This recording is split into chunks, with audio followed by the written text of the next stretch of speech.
સો hello guys, મારું નામ છે વ્રજ અને આજે હું કેટલા દિવસો પછી બ્લોગ કરું છું અને આજે તમને બતાવવાનો છે છઠ. છઠ એટલે કે ધાબુ. તો ચાલો તમને બતાવું. આ છે हमारा ઘરની ચાદર. यहाँ से जाने का है और ये है हमारी सीढ़ी। तो हम चल रहे हैं अभी सीढ़ी पे और हम आ चुके हैं हमारी छत पर। तो आपको भी दिख रहा हूँ, थोड़ा मैं उधर तक चले जाता हूँ।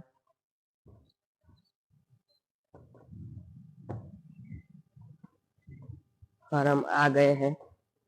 ये देखो, ये हमारी छत है और ये हमारा गांव है पूरा। और ये हमारा राम जी मंदिर है इधर। मौसम तो ऐसा लग रहा है कि बारिश होने वाली है अभी, मगर होगी या नहीं हमको तो नहीं पता है। हमको तो कुछ पता नहीं है।